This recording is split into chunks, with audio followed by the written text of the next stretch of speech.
Well, good morning, everybody, and welcome to the Press Box. Wow, broadcasting to you live today with my host, Doug Smith. Over to How you, are you Doug. today? How are Fan- things in your neck of the woods? Fantastic. Cold. It Oh, warmed up to 15 degrees yesterday, and then overnight it dropped to minus 15, like a 30-degree difference. Everything just went and froze up here in Ottawa last right night. on. Same here in the West, Alberta, cold and snowy.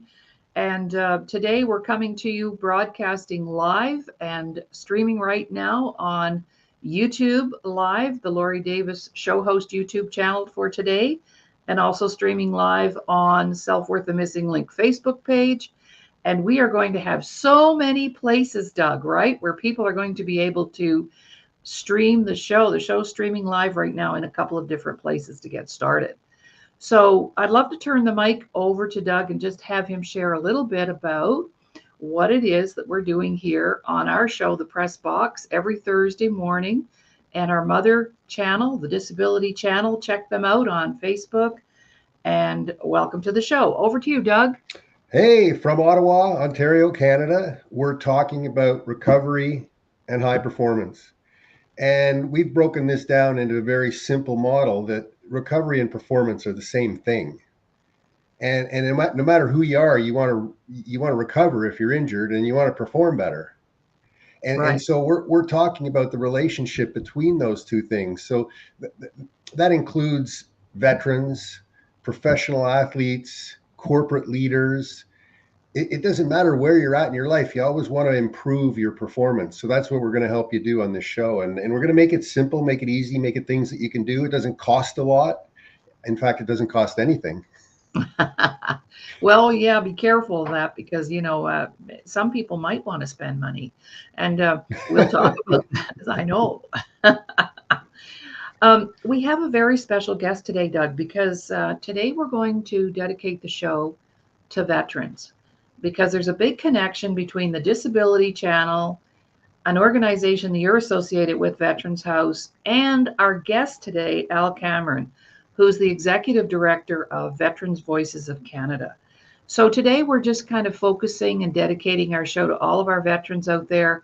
And they're very high profile on every news channel now because of the epidemic of housing, no housing. In the state of California, for example, there are 10,000 veterans living on the streets. So, you know what? We need to get behind these organizations and support them and do whatever we can. And today we're going to use our show just to do that. What do you think, Doug? Does that sound like a plan?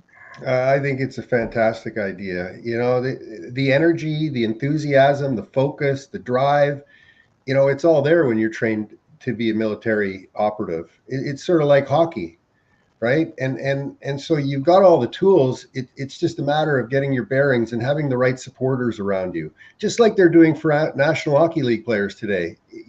They have supporters all around those guys, 5 or 6 of them.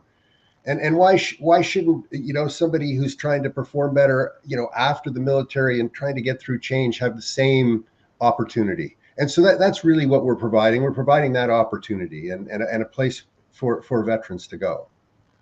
Well, having said that, why don't we just have you briefly share our mother station, the Disability Channel, what they've done to support veterans with after military service and a potential career?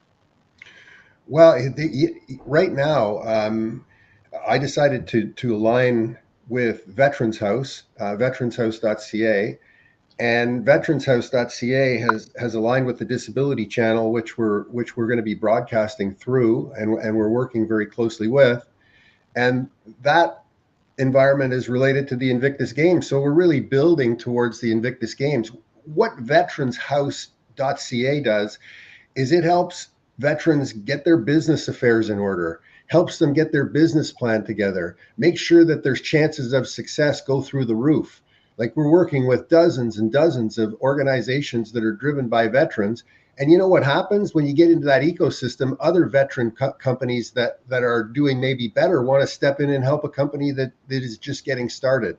So it's a really, really cool ecosystem environment. It's exciting, really exciting. Yeah, I'm very excited about it.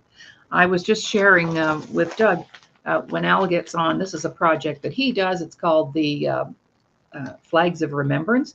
And so this is how they raise money every year. And we'll get we'll get Al to talk about that. But yeah, it's all connected, and we all need to be, what is our purpose? It's really about helping each other. It is the priorities of the subconscious mind, right, Laurie? Meeting basic Absolutely. needs. Once you meet basic needs, money is no longer a motivator. Clarity of thought. You need clarity of thought because your brain really wants to think clearly. It desires that. And then the other need we have is helping other people. We're all designed to help other people. So meeting basic needs, clarity of thought, and helping other people, make that the focus of your life, and everything will change for you, will improve for the Hmm. better. Absolutely. That is so true. So let's share why we wanted to do the show, our personal motivation for wanting to do the show. Uh, is it because we're older or what? Or, well, you're younger than I am, but I'll just say, I think we've been working at this for a long time. right. Since 2008. I became an author in 2008 when I released Thriving in Transition. And when you become an author, you're trying to get a message out. Hmm. And so all I see with you and I is we've evolved during the process of content distribution, and now we're just upping the bar and making it professional, making a warm place where that's needed right now, a place that's going to be supportive, across the spectrum, not just for one particular thing, but across the spectrum. If people need help, they can call us, they can reach out. You can always reach me at Doug Smith Performance. You can reach out if you need help, if you need a supporter, for example, or you need a little bit of coaching to get you through a tough time. Like, we're there. And if Laurie is a better fit than me, then of course Laurie can help out as well. Laurie, maybe you could share, Laurie, like just a little background on your education background. Well, the thing is, Doug, you know what? I am an educator by profession. I never really left it. I was a teacher, but I'm always doing that in a more refined way, though. And so I have authored over 1,000 workshops, interactive workshops that people can participate in with hardcore curriculum workbooks, etc. And we have products, programs, and services for adults, youth, and young children. And right now, the realization, the big awakening is that we all suffer from trauma, right? Trauma Absolutely. will always be with you, but trauma does not have to control you, Right. right? And so the ability to manage this trauma, of course, improves our recovery time, improves our performance right across the board. So that's another awareness that we're going to be delivering to people, and talking to the stories, yes, are important, but the science as well. And Hmm. then when you put the stories and science together, what you need is a solution. So we're going to be offering the solution, delivering the solution to you in a simple format. Right. All right. Well, if you're just joining us, our guest has is waiting for our invitation to join us. So we're going to go to about 9:15 here in Alberta, and today we're dedicating our show to veterans and supporting veterans. And our guest, a special guest, Al Cameron, a good friend of mine, who has a beautiful project on the go forever. And of course, there's a connection with Doug, who participates with Veterans House in Ottawa. So it's going to be a really exciting show, and I'm really glad to bring you guys together. Like, it's really fun, and because I know you both, and that makes it even better. So, Doug, do you want to? We have about 5 minutes before we bring Al on. Do you Mm-hmm. want to share your just a little bit of story, a hockey story about your injury? Because a lot of our listeners and viewers haven't Oh, heard that yet. So, just this in is a our nutshell. third. Amazing. This is our third show, and I really haven't shared, No, that core trauma that I that moment. experienced. So after 11 years playing professional hockey in game 607, I went full speed, 25 miles an hour, 40 kilometers an hour, head first, this head right here, into the end boards, into the top 2x6, to a dead stop. The force of the impact was like accelerating from 0 to 100 kilometers an hour in 1/3 of a second, which would Oh, be very, very dangerous for you. So I shattered the fifth and sixth cervical vertebrae in my neck. I tore all the ligaments in the back of my neck, and I was not knocked unconscious. So I was aware that I had broken myself really badly, because when you break your neck, it's like chicken bones. It sounds like chicken bones breaking inside your head, because all the bones are connected, right? So I heard my vertebrae getting crushed, and I was still awake. And so when I hit the boards, though, I remember the most incredible emotional thing that hit me was, that close to death, I didn't think about all the goals that I had scored, and I didn't think about all the great things I had done and positive stuff. All I could think about is all the times I had let people down, or not showed up for people, or not apologized to somebody, or not thanked people. That's all. I needed to get back to life so I could go back and thank other people and express my gratitude. Because when I was in the NHL, I just thought that's where I was supposed to be. Why would I thank anybody? This is where I'm supposed to be, right? And the second I broke my neck,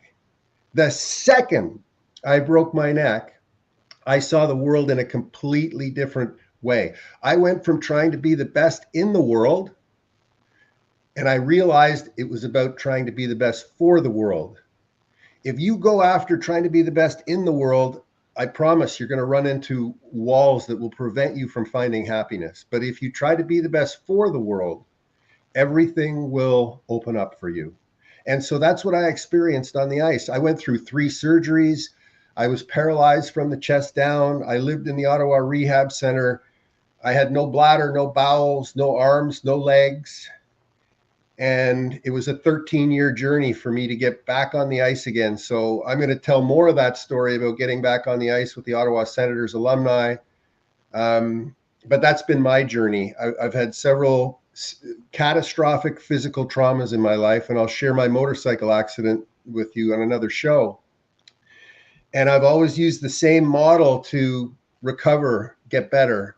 And it just happens to be lining up with science now. That's my story. What happened to me and my recovery, not only that, but my rise to the NHL have something in common. And we just want to deliver the common threads to you so that you can use them yourself. That's a powerful story, Doug. And speaking of that, we've got a couple of minutes before our break here. And speaking of that, just want to remind people that this coming weekend is Doug and I are hosting. I started a community called the Recovery Summit, and bring in speakers for 3 days, and they share their recovery stories. So what their situation was, what they did to get out of there, and then what they're doing today. So Doug was one of our speakers last quarter, and he had a profound story to tell, and he wanted to be able to do it even better. So, this is why we're here. And we're doing the show, we're doing the event together this time around. And so we have some incredible speakers coming in on the weekend, and it's virtual. It's $25 for the whole 3 days. You can come in and out and listen to whoever you want. We have speakers, international speakers, Dr. Angelica Christie from the Bahamas, people from California. And, before Al knows it, I'm going to snaggle him on as a speaker for our Recovery Summit. So let's just take a little 30-second break, a little countdown. We all get our breath, and then we'll welcome our guest.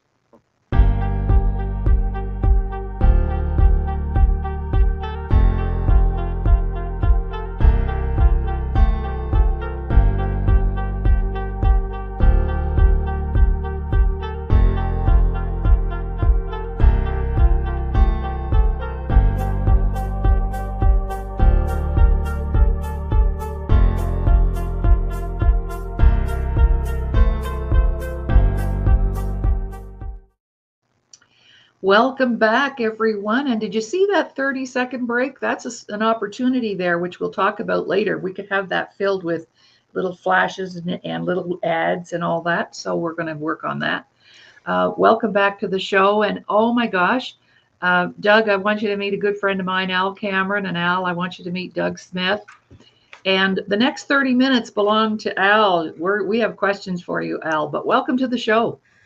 Morning, guys. Thanks for having me here, and good to see you again. It's been a while, and Doug, nice to meet you. Very nice to meet you too, Al. I bet you we have dozens of people that in common. I'm sure as we have this conversation, I'm sure they'll come out of the woodwork. I'd make a bet. I'd make a bet on it for sure. It's a small but big community at the same time. Yes, Yes, yes, it is. absolutely. And Canada is a great starting place for things like you started. I mean, it'd be wonderful to see what you're doing, and I've looked at all your material, like to do this globally, to get to the global audience, and that's why we're here, is to make it available for the whole world what you're doing. Yeah, exactly right. I'm not sure. Yeah, it sounds like you know a little bit about what I do, but I'm not an historian by any means. But I am. I'm somebody who gives veterans a voice to talk about their stories, so people can learn about them, and that's my objective. Basically, to remember our veterans, remember those who serve, and honor them in the way that we do. So that's what's really important to me. It's been next year will be 20 years since I started all this. Just unbelievable. But Well, years how did you years start? go by. How did you start, Al? Can you take us back to, like, what did you do? Who did you call? Like, how did you get this thing rolling? Well, basically, the interest was through ever since I was just a kid. My mom would tell me stories about her uncle, her cousins, people who served in her family. But this we're getting right to the grassroots of it. So that's Yeah. it's a long answer to a short question there, Doug. You have the mic. You have the mic, Al. You go right It ahead. sounds good. But basically, she told me about a great uncle of mine who, the very last time she saw him, she was about 4 years old, and this is about in 1940. And she said her and my great uncle Ernest, they had a great relationship. Typical uncle niece relationship. He would play with her whenever he had the chance. They would have fun, all that kind of a thing out Point Edward, Cape Breton, Nova Scotia, right out in the boonies. But a beautiful place to grow up. But she said the last she saw of him was she picked him up, or he picked her up, gave her a big kiss and a hug, and said, "We'll see you later." And off he walked down the laneway with his big greatcoat on, his Canadian Army greatcoat, the haversack over his back. He looked back as he got on the bus, waved goodbye, and that's the last anybody saw of him in Canada. So he was killed on July 25th, 1944. He was a North Nova Scotia Highlander, D-Day veteran as well. And I learned a lot about him through her, as well as through my research that I've done over the years. And that basically was the catalyst for doing everything I do right now. It started to honor my veterans through documentation, my family veterans, but since then it's grown to all veterans and first responders as well. But I truly, my true interest is with the veterans, documenting their stories for history and education, give them the opportunity to talk about their experiences, their stories. And it started with World War II veterans because was my real big period of interest. But since then, I've interviewed over 2,000 veterans across Canada from World War II right to Afghanistan and everywhere in between. That's the contacts, how I got my contacts. Where can I find them? I'm sorry, where can I find them? The stories. Right now Sorry. Right now there's a few on the website, and that's one of the other things I'm working with. I'm trying to do everything. It's a lot to do. Right now I'm trying to get some people, some kids, some students from the local college to help me actually edit and get these online. They're all over Facebook. What I'm trying to do is get them onto the website, so people can go to one spot and find those. It's just manpower right now. I worked in television for years. I'm a cameraman, videographer, but there's only one of me, so I can only do so much. But it's getting there. Have we got a deal for you? We'll talk about later. Okay. Sounds good to me. Yeah. All right. That was a very good question, Doug. Thank you for that. Al, I would love for you to spend a few minutes talking about your Flags of Remembrance program, because that's one of your biggest fundraisers. And I was sharing this earlier with Doug, how this gets presented. And by the way, we had to open this very precious flag here not too long ago, Al. I don't know if we've got it back in the bag exactly as you had it, but I was on a worldwide international call, and they asked us to put our country's flag as our background. So it's a worldwide international women's organization. And so I had unwrapped the flag and hung it behind me. So I was the only Canadian on the call. Oh, wow. Wow. There were like 200 people on the call. So I felt very honored. So your flag has been, all around the world right now. So Represented well. Let's talk about that and what you want to do with that. Over to you. Flags of remembrance. This is really yeah. cool. What a cool thing this is. Yeah. It's a pretty amazing thing, I think. And Laurie, you've heard this story 100 times, but you'll That's hear okay. it once more. That's okay. But basically, here where I live, and I'm from Nova Scotia. I've been out in Alberta for 20 years now. So Nova Scotia took my citizenship back a long time ago, I think.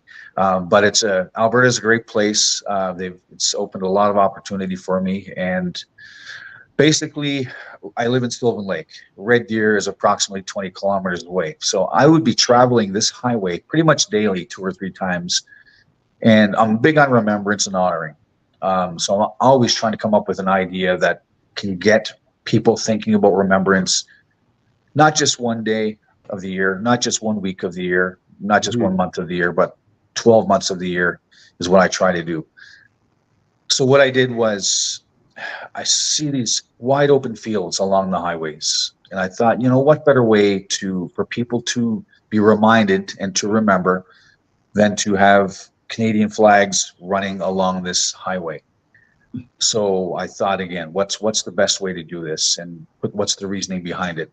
So I did some research. There's approximately 128,000 Canadians from the Boer War to current 120,000 that were killed while serving. So I thought, well, I can't do 128,000 flags. So I'll step it down a bit. Each one of the flags that we raise every fall, it represents 1,000 killed or missing in action service people. So I thought one Friday, what I'm going to do is I'm going to put these flags up. Everyone goes to work at 8 o'clock in the morning. When they come back, they're going to see a kilometer-long stretch of flags flying, and it should make people think, and it did. So we're putting these, we're putting these flags up, and people are driving by. They're honking their horns, and there's just so much support for it.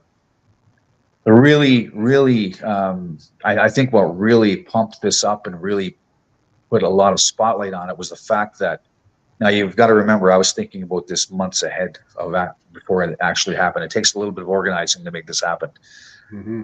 So that previous Monday, Patrice Vincent, he was Air Force, or Royal Canadian Air Force, of the Royal Canadian Air Force, current serving serviceman at that time. He was run down, I believe it was in Quebec somewhere in a shopping mall, and he was killed. The following Wednesday, Nathan Cirillo was taken down at the monument in Ottawa. That following Friday is when the plan for these flags to go up happened. So it was really coincidental, And the spotlight that was brought on these flags when that happened was just unbelievable. It went worldwide with some media. I received emails from soldiers from other countries saying, it's about time Canada flies its flag like it should be flown. Really unfortunate reason for it to be done, but at the same time, it had to be done. So the support that I got from that, we're a nonprofit organization, and these people were stopping at the side of the roadway, and they're making donations right on the spot to support what we were doing. At that point, it was only the flags going up. People were giving money, and it was unbelievable. I couldn't believe it. It was the support that I was getting. It was great. I thought, I've got to give back more. So that's where that plaque of honor that Laurie just showed you, that maple leaf. Mm-hmm. It's a 6x6 maple leaf. I thought, well, all of these people are making these donations. I've got to give back more. So each of these people must have a veteran or first responder in their family that they can honor by putting these plaques up and put their name up. And as these flags are up and flying, people can walk that flag line and read those names for that 2 months that the flags are up. We take them down on November 12th.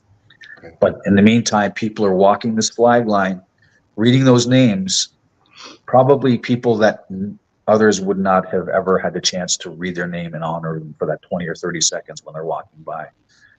And So they're that's personalized. They're personalized. I saw Laurie holding up her husband's. So you personalize these things for people. That's incredible. exactly. Wow. It's pretty emotional. I mean, what we do, and that's what that happens. But we've got a really amazing opening ceremony that we do when this happens.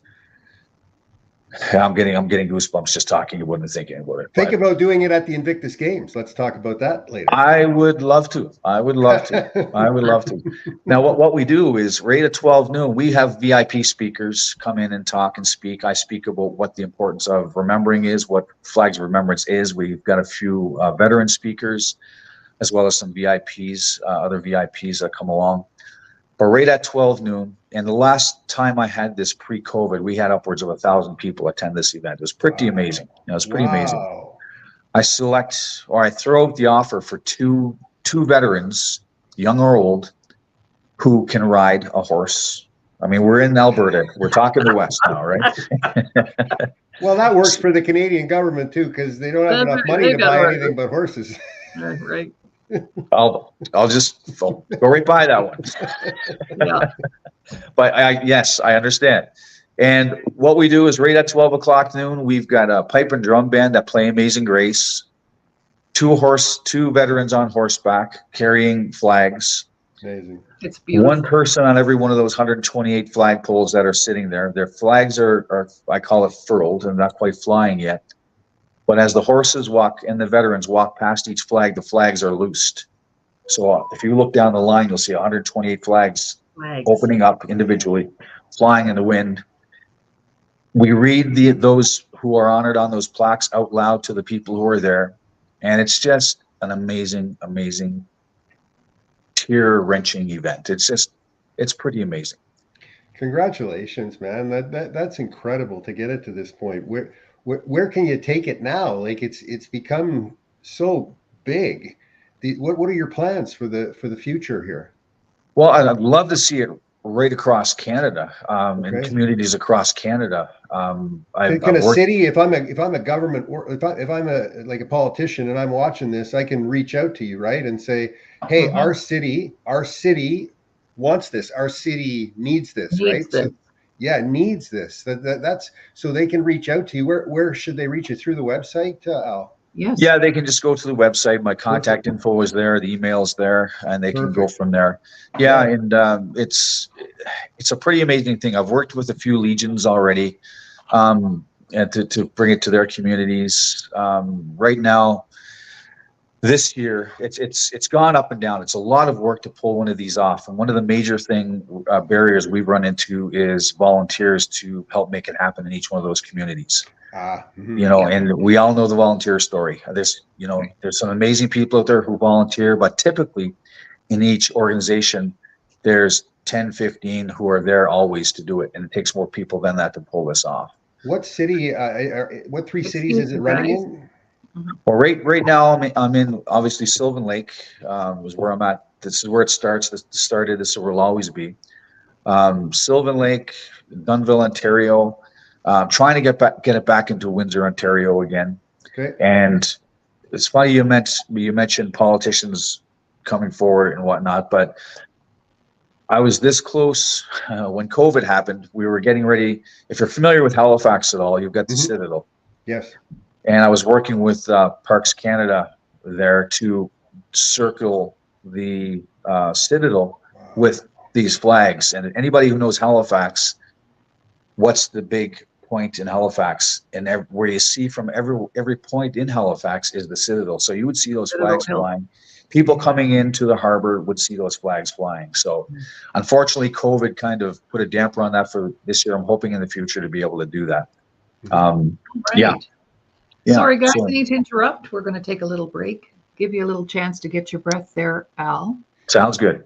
And when we come back, I would love for you to share all about your artifacts and your museum and what you have going on there. Okay. Sounds good. I know that while you're talking, the light bulbs are going on in Doug's head. So that's why he's all super excited. And I also want to give him a few minutes to talk about Veterans House because there's lots of great connections here. So we'll be right back.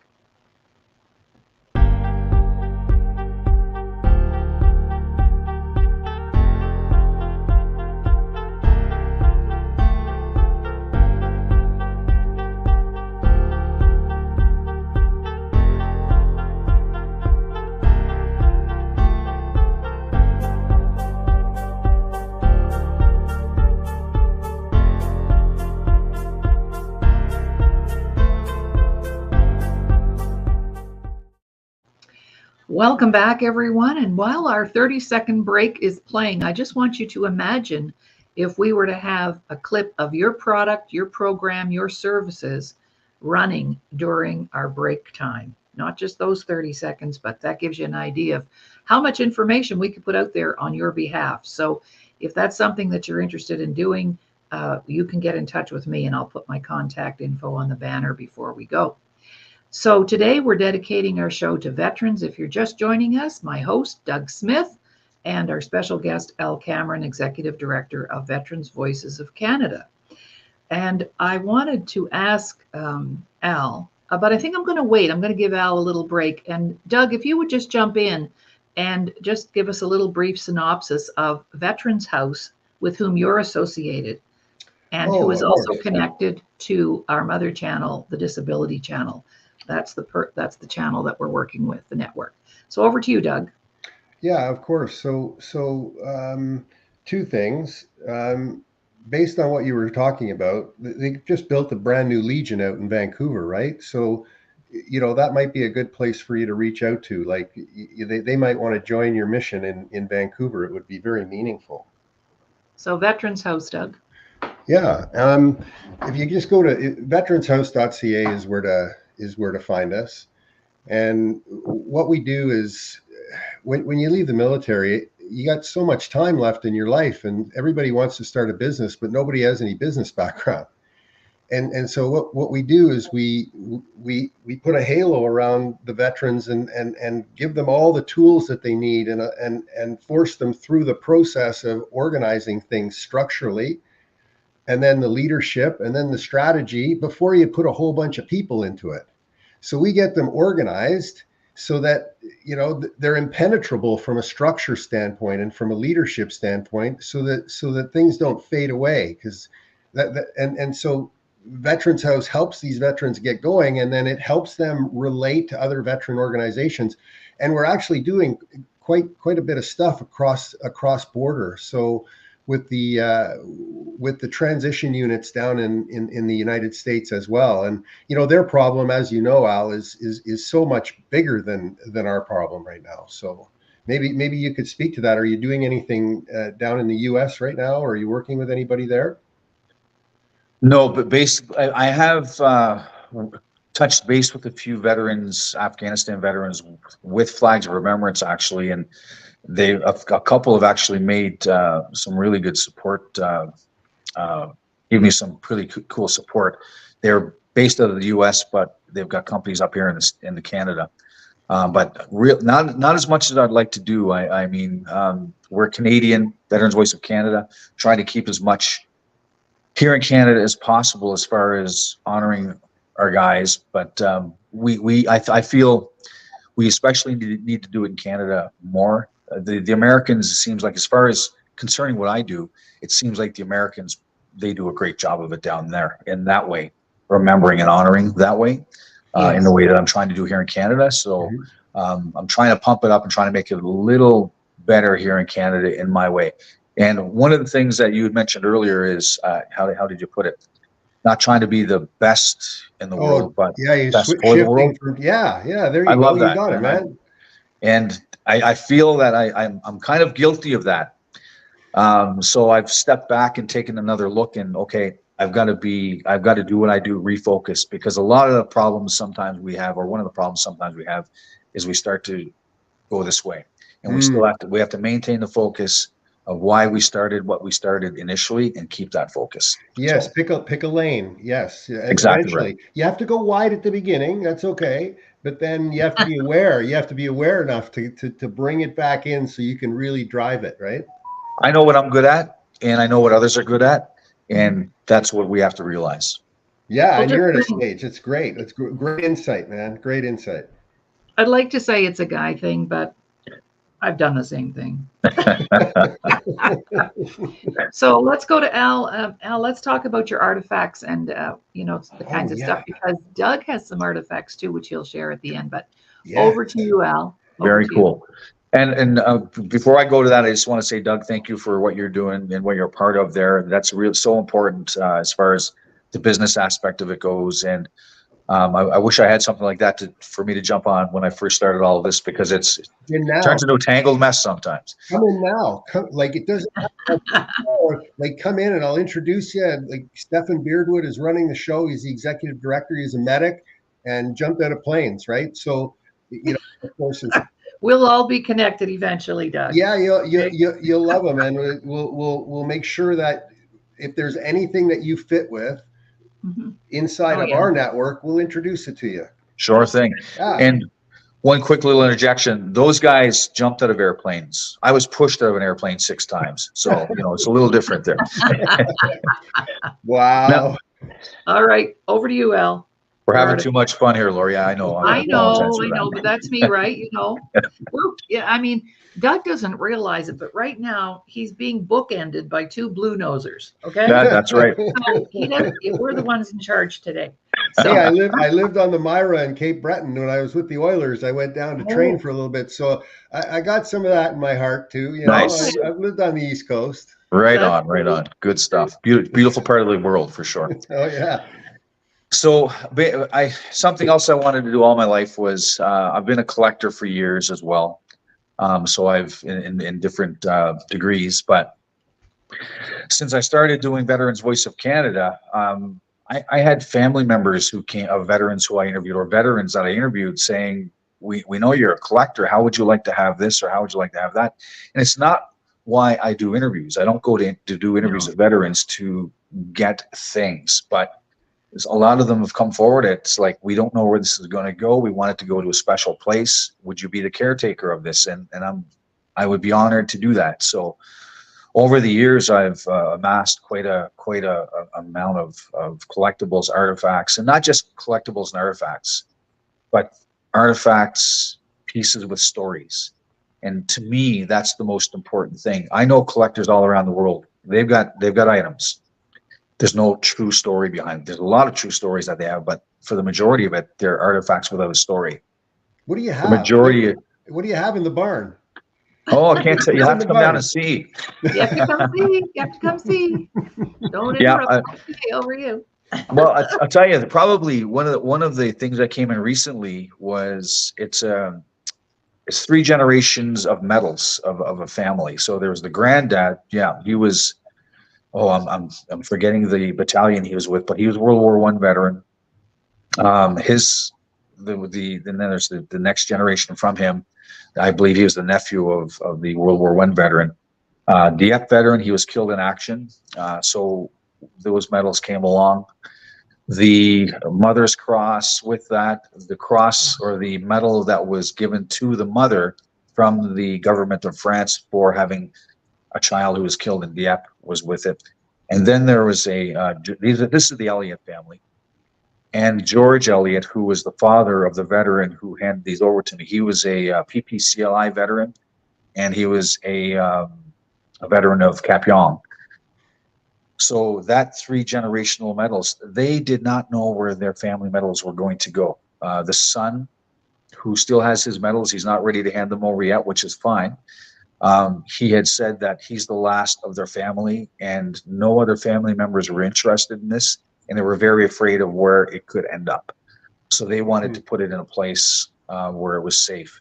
And this is why I started the History, Interest, and Learning Center. It's small now, but we've got a lot of people coming through. There's a lot of interest. The main reason for it is for people to remember, for youth to come in, learn about what's in there, learn about the people that these artifacts represent.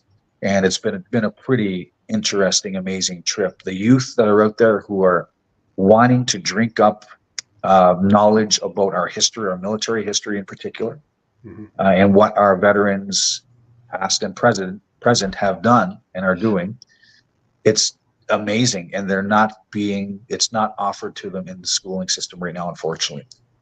So they're craving this. They keep continually say to me, I wish we would learn about this in school. I wish we could do this. We need to come and have a field trip here so you can talk to us about these people and about what all of this represents. Fantastic. It's going to be like, it's ready now, but it's growing. It's growing. Yeah. Oh, Yes. Amazing. Amazing. And It's going to keep growing. You have a physical space now, right, Al? I'm so fortunate. I mean, again, we're a small organization doing big things, but funding is the biggest barrier that we run into constantly. Even I've been doing this for 20 years. It has always been the same. Funding is always the issue. But Parkland Mall, the administration of Parkland Mall, which is a different place for a museum, but the Parkland Mall administration, I approached them about a year and a half ago, and I told them my idea, and they're all over it. They're so behind it, and they said, we've got a space for you. They donate the space, which is just amazing. It's about a 2,000 square foot space, and I could easily accommodate 4,000 or 6,000 square feet, but you have to start small. But the people that come through here, it's just unbelievable. And the cool thing about where I am in a mall is I've got people who wouldn't necessarily go to a museum who are walking by and saying, that looks cool and interesting, let's go in. And 5 feet in, they're already reading and learning about history. So that's I think you're getting the catch of why I do this. It's about knowledge, learning, and not forgetting what our amazing people throughout the ages have done for us to give us freedoms. That's what I'm all about. Now, the government, you said, have you looked into government funding? Like, do you have somebody on that sort of part of? You'd think that some of the aerospace companies might, kick in some ITB credits. You know what I mean? To support something like this. This would be a really cool thing for them to do. So we need to talk more about that. Yeah. Definitely. And it's a continuous cycle, funding, always. But yeah, I'd love to talk more on that for sure. Yeah, we'll talk after the show. We can have a few minutes. Also, too, Doug, Al had my dad interviewed as well. My dad was a World War II veteran. So this is how far back we go. Other than I told Doug about you being the cameraman on Dwayne's show, and we probably met there. So Al and I have been connected for a very long time. And so, yes, we were able to have my dad interviewed as well. Nice. And, he passed in 2016. So we were really grateful for that. And I believe that part of your work, Al, that interview and that archiving and that filming.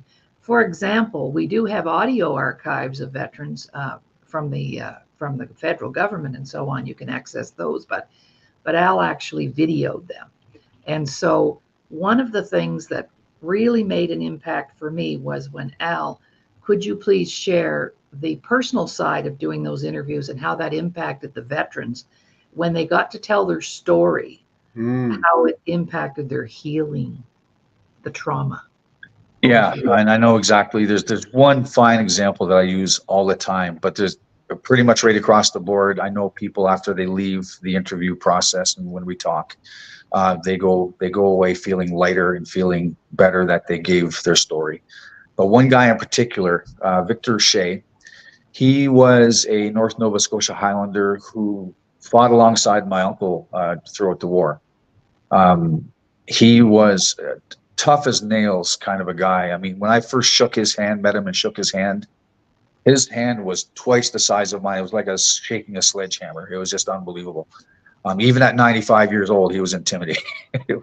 But the nicest guy in the world. He was just a big teddy bear. Turned out that he was a regimental boxer alongside my uncle. So I had two uncles who were North Nova Scotia Highlanders, D-Day veterans. One on my dad's side, one on my mom's side. My great uncle on my mom's side was the one who was killed in action on July 25th. So myself and Vic were sitting down. I go down to the armories in Amherst, Nova Scotia. Ray Colson, he's the curator there, and he helped line me up with so many North Nova Scotia Highlander World War II D-Day vets, as well as some others. But I was there to work on a documentary, especially on the North Nova Scotia Highlanders. Vic comes in. We sit down. He's quiet at first. He hadn't spoken about this at that time. It would have been 68 years or 69 years or whatever it was. He said this was the first time he had come forward to talk about his story. And probably the only reason was because he knew my uncle. And the same thing with a lot of the guys. The only reason they came forward to talk was because they knew this was something special. They knew my uncle, two uncles were North Nova Scotia Highlanders, and they respected them so much they wanted to become a part. So I was humbled by that. We sit down, we're talking, and it's about an hour and a half into the interview at that point. And at first he was really quiet, didn't say too much.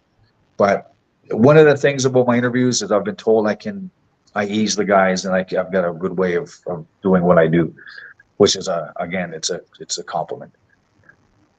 These guys, most of them haven't told their stories to any of their families. And Laurie, probably you heard a lot from your dad that you wouldn't have heard. But we do the interview. We chat afterwards. He's on his way. I'm getting prepped for my next interview. He comes back about a half hour later. He's got some artifacts for me, like the first reunion of the North Nova Scotia Highlanders, 1946. He's given me a copy, the actual original print of that, and a few other items, which is just humbling to get. So off he goes. A week later, I get a phone call from his caretaker who went with him that day, and she's thanking me for what I did, and through her, Vic thanked me as well. And what Vic had said to her on the way home was, "I can forget about it now. It's documented."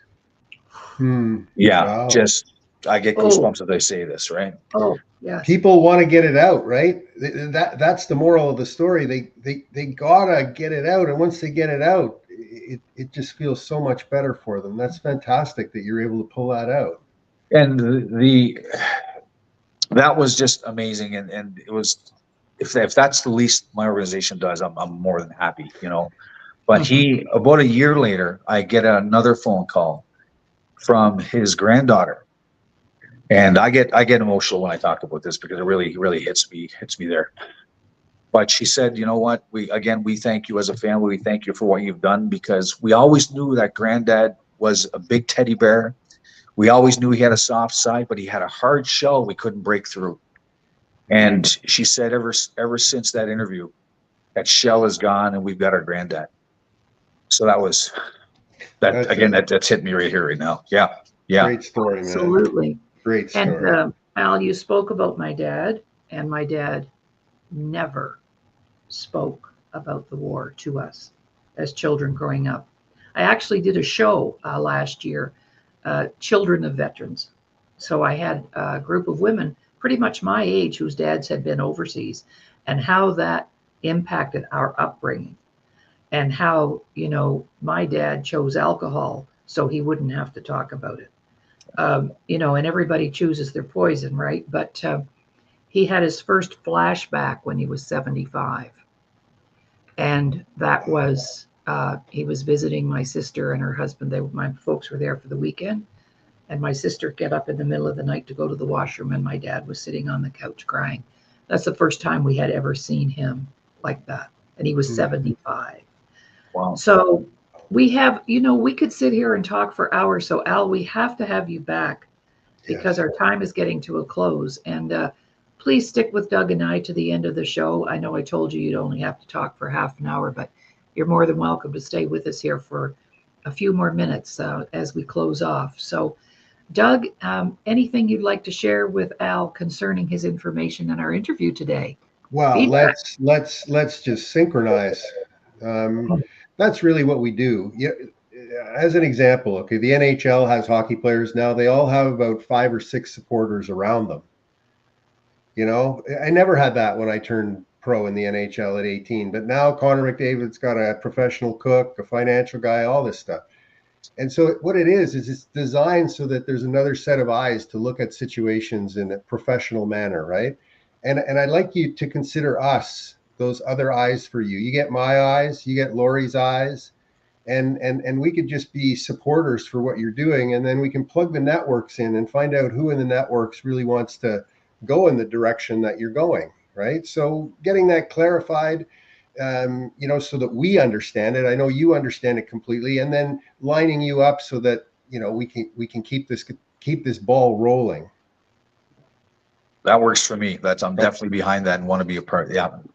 Yeah. Again, the more involved in the right ways, the better, right? So and as an example, one of my clients is the Canadian Armed Forces, the leadership of the Canadian Armed Forces, right? So, I work in both the veteran community and the leadership environment in the Canadian Armed Forces. So, it's a really cool perspective, and I'm starting to meet people who are going to be stepping out, who have one foot in politics and one foot in the military, but are going to be looking for something like you're doing right now to get behind. So this is very, very cool. Thank you so much for coming on, Al. I appreciate all the help. I'm looking forward to moving forward and working with everybody here. So yeah, it takes some really amazing people to make amazing things happen. So it's not just one person; it's a group of people. Mm-hmm. Volunteers that I have had along the way. I couldn't do a lot of this without them, so they make it easier. So it'd be great. Nice. Well, it's interesting. My role here is really to connect people, and because I've chosen, Doug was offered the opportunity to have a sports show on the Disability Channel.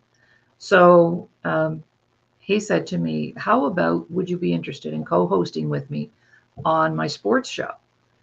And I'm going, sports show. I can hardly walk out the front door without falling down. That's how unathletic I am. Although I've always been connected to sports in different ways. When I was a child, my dad's company that he worked for had a box seat at the Montreal Stadium. And I watched professional hockey every Thursday night. That was our date night. And so, and my first radio show was a golf show. And I have never swung a golf club in my whole life. But I do know broadcasting, and I do know how to connect people, and I do know how to, produce. So I thought, yeah. And Al, you are our inaugural guest, because as people were, we were brainstorming, Doug and I, about who we want to have on the show, and we all have great contacts and all that. But I thought of you because of the work that Doug does as well with Veterans House and how this is all connected to the Disability Channel. So I jumped at the opportunity when Doug invited me. I was honored, completely honored. I gave up my other network and came on board. And you are our very special, very first guest ever on the show. And the show is going to go all over the place because that's Doug's job. You see, I can do the front end. He does the back end, the technical end, the technology end, the mastermind behind all of the networking and the social media. And so we have a beautiful team right now surrounding us, and they will get on board with you too. That sounds great to me. Sounds great. I've been working, kiddo. I know the feeling. We leave here. We don't just go and sit down and have a coffee for the rest of the day, right? So. No, that's right. That's for sure. So, Doug, would you like to? We have about 5 minutes left. Would you like to just give a little blurb about our recovery summit and why we do that? And you've been a part of it. So, what would you like to share with our viewers? Well, thank you. It's coming up this weekend. Yeah, thank you for having me, Laurie. I attended the Recovery Summit last year, and this weekend, we're just going to be rolling out all the reasons that you should be looking at recovery, performance, and trauma.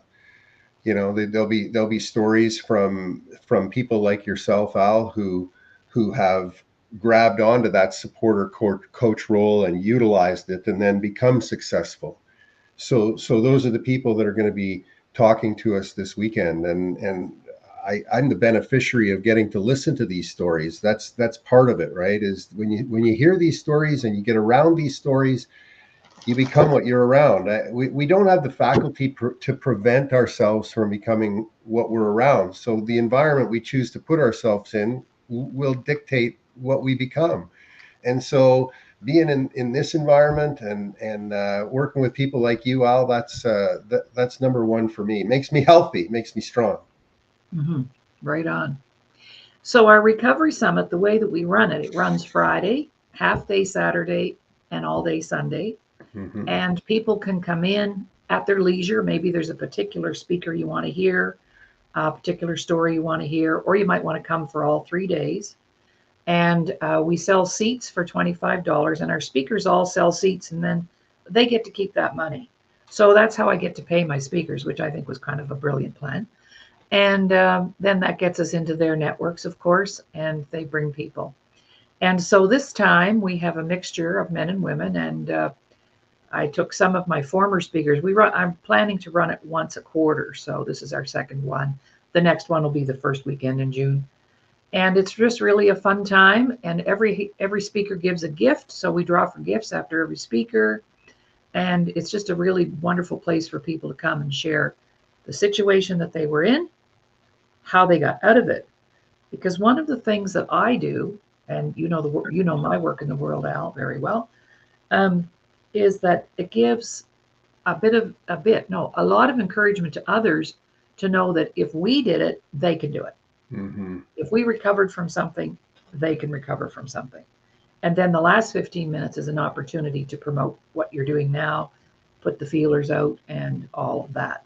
So over to our host to wrap things up. And if you just stick around. Oh, yeah. I have some stuff for you from Austria. So when I played in Austria in the first division, we lived in this house that the team gave us to live in, and it happened to be owned by a Nazi before us. But his wife had shot him like 6 times in the master bedroom, and I found the story. And then so we got into the attic of this mansion, and all it was full of all sorts of stuff from the Second World War. So Wow. I've had it in my basement. I show it to people like when they come over, and I say, look at all this cool stuff. But this might be a place where it could be put out on display. So we're going to talk about that. Okay, this is very exciting for me because I wanted it to be exposed forever too, because it's important stuff, right? It's history. Yes, that's great. That's great. When And people come, my buddy is the historian for the National Archives for the Department of National Defense. My best friend, the guy I golf with every week, and so we're going to be connecting there as well. So nice, this is awesome, nice. man. Right on. The way when people come into my museum, I say, when you come in here, you're going to see the good, bad, and ugly of history, and it's all important that we know all about it. So yeah, well, I'll send you a text with his name, and you can look him up. He's just a salt of the earth dude, man. Good, awesome. Right on. All right. Well, we're going to wrap things up now. Our time is up. So thank you so much to our special guest, Al Cameron, Executive Director of the Veterans Voices of Canada. Thank you, Doug, for hosting with us today, and me hosting with us, and looking forward to our show next week. You're awesome, Laurie. You're awesome. Thank you. The only thing that we ask is that you share the show, because there may be somebody that needs to hear something that Doug said today, that Al said today, that I said today, that could turn the corner for them. So we're right now streaming live on YouTube, Laurie Davis Show Host. We're landing there today. Self-Worth, the Missing Link Facebook page, and we'll be streaming on the Disability Channel. So thanks, guys. Thanks. We're there to help. We're there to help. You got to reach out. Talk to you soon. It's great to be with you guys today. Thanks so much. Have a great day.